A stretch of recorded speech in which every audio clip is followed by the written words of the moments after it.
Saudações, aqui é o professor Maia. Vamos falar hoje sobre o capítulo 3, que é a expansão do islamismo.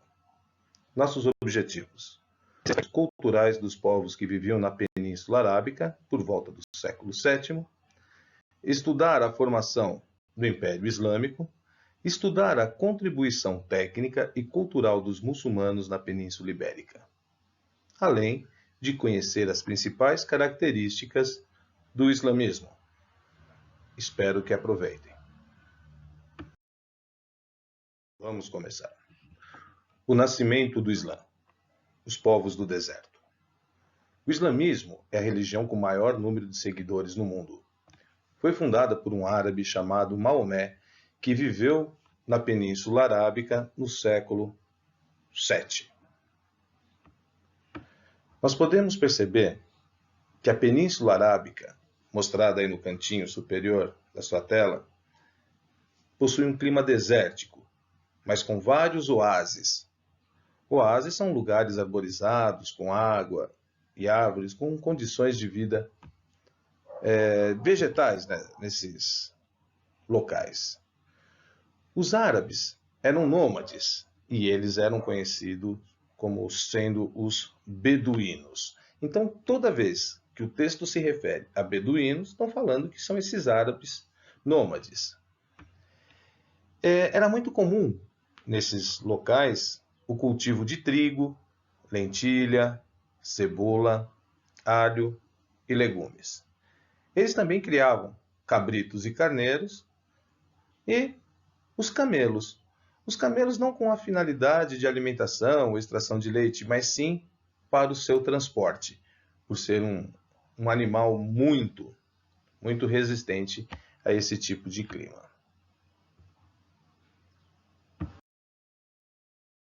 Ainda sobre os beduínos, eles se deslocavam em grupos para comercializar seus produtos.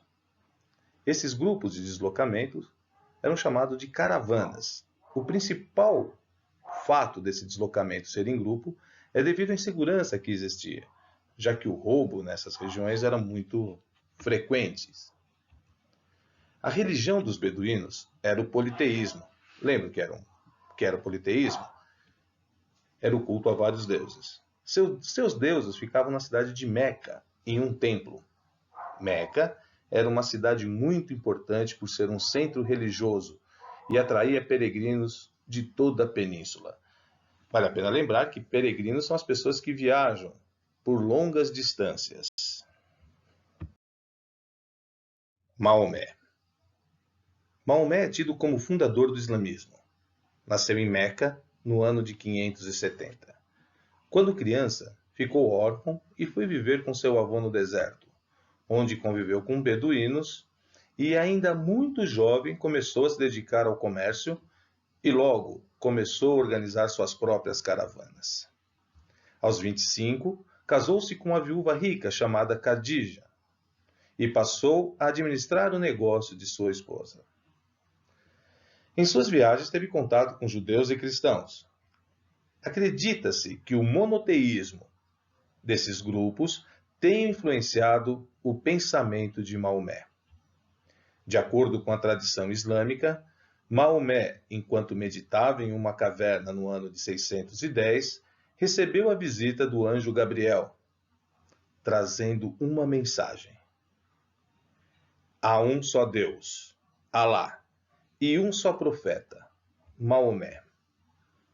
Contando com o apoio de sua família, Maomé passou a pregar sua crença em um Deus único, cujo nome é Alá.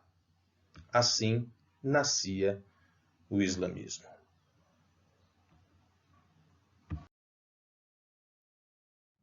As conquistas territoriais. A partir do século VII, os povos árabes começaram um processo de unificação em torno de uma mesma fé.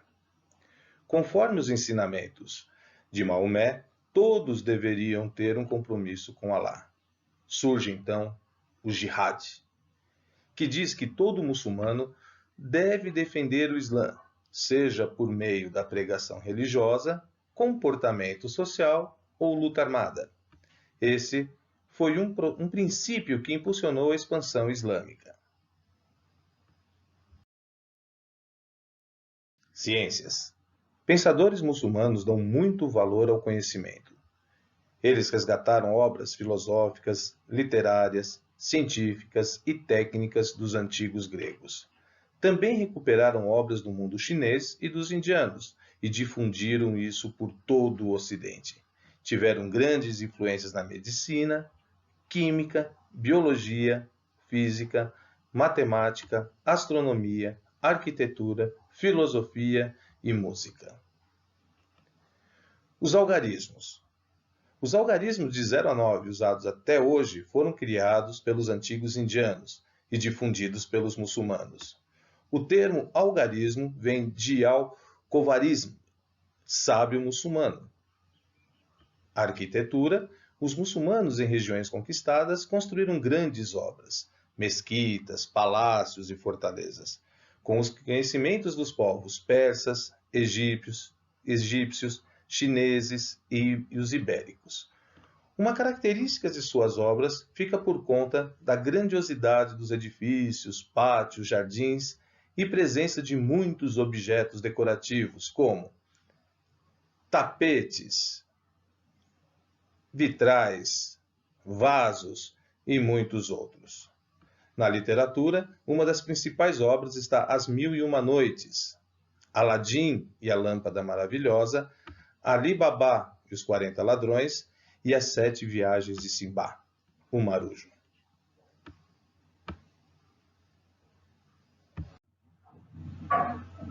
Pessoal, vamos lá. Com o término do capítulo 3, a expansão do islamismo, existe na página 40 os exercícios para fazer agora. 40 e para fazer em casa, 41. E as atividades ler e compreender da página 42, além do mapa mental com a síntese no final do capítulo. Vamos fazer uma fofoquinha aí. Quanto ao livro As Mil e Uma Noites, era a história de um sultão que ele foi traído pela esposa. O nome dele era Shahriar, um sultão da Pérsia. Ele acabou matando a esposa dele porque a esposa dele o traiu. Então, ele jamais queria ser traído novamente. Então ele adota uma rotina cruel. Cada dia casaria com uma nova esposa. E depois da noite de núpcias, seria degolada. Isso vai se repetindo até que ele se casa com Sherazade, que começa a narrar histórias fantásticas para o sultão até que ele durma. Ele fica fascinado com as histórias e poupa sua nova esposa a cada dia para ouvir o final das histórias. Vocês querem saber como isso termina? Não perca a próxima emocionante aula do professor Maina. Um beijo com máscaras de proteção. Até a próxima!